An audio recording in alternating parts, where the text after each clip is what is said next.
Hello students, इस video में हम स्टार्ट करेंगे क्लास 10th मैथ्स का चैप्टर 1 रियल नंबर्स का एक extra question. What is the HCF of the smallest 2 digit composite number and smallest 2 digit prime number. इस question में हमें बताना है स्मॉलेस्ट 2 डिजिट कॉम्पोजिट नंबर और स्मॉलेस्ट 2 डिजिट प्राइम नंबर का एचसीएफ क्या होगा।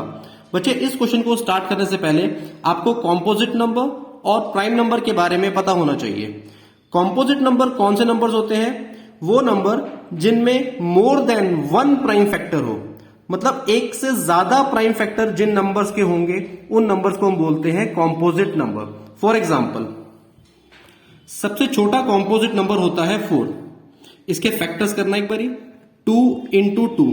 आप देख पा रहे हैं ये दोनों ही प्राइम नंबर है ना, और एक से ज्यादा आ रहे हैं, मतलब 2 आ गए इसके अंदर, यानी एक से ज्यादा जिनमें प्राइम फैक्टर्स होंगे उन नंबर्स को हम कॉम्पोजिट नंबर बोलेंगे। एक एग्जांपल और देखते हैं, 6 के फैक्टर्स करेंगे 2 इंटू 3, 2 प्राइम फैक्टर आ गए, इसका मतलब 6 हो गया कॉम्पोजिट नंबर। नेक्स्ट 8 के फैक्टर्स करना 2 इंटू 2 इंटू 2, यहां पे 3 प्राइम फैक्टर्स हो गए, मतलब एक से ज्यादा प्राइम फैक्टर्स आ रहे हैं ना, तो ऐसे नंबर्स को हम क्या बोलते हैं? Composite number, right. अब बात आती है प्राइम नंबर की। प्राइम नंबर कौन से नंबर्स होते हैं? वो नंबर जो सिर्फ खुद अपने ही टेबल में आते हैं।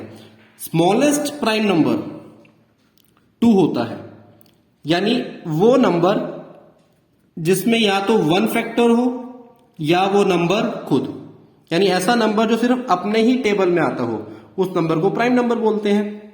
नेक्स्ट 3 भी एक प्राइम नंबर है, इसका एक प्राइम फैक्टर 1 हो गया और एक नंबर खुद। नेक्स्ट 5, 1 और 5, यानी 1 और वो नंबर खुद जो एज अ फैक्टर हो उस नंबर को हम प्राइम नंबर बोलते हैं। ठीक है, तो ये तो डिफरेंस हो गया कॉम्पोजिट नंबर और प्राइम नंबर में। अब बात आती है, हमें इस क्वेश्चन में बताना है स्मॉलेस्ट 2 डिजिट कॉम्पोजिट नंबर और स्मॉलेस्ट 2 डिजिट प्राइम नंबर का एचसीएफ। तो सबसे पहले हम स्मॉलेस्ट 2 डिजिट कॉम्पोजिट नंबर और स्मॉलेस्ट 2 डिजिट प्राइम नंबर को नोट कर लेते हैं। ठीक है,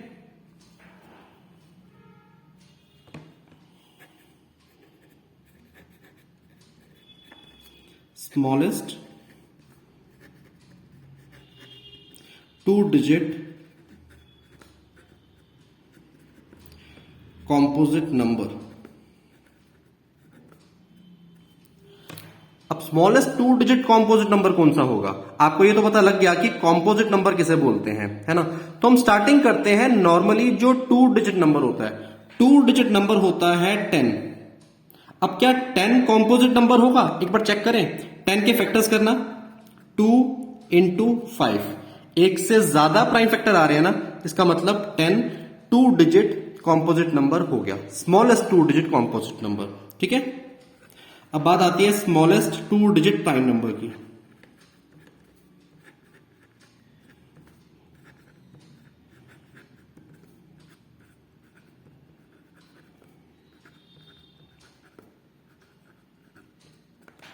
अब स्मॉलेस्ट 2 डिजिट प्राइम नंबर कौन सा होगा?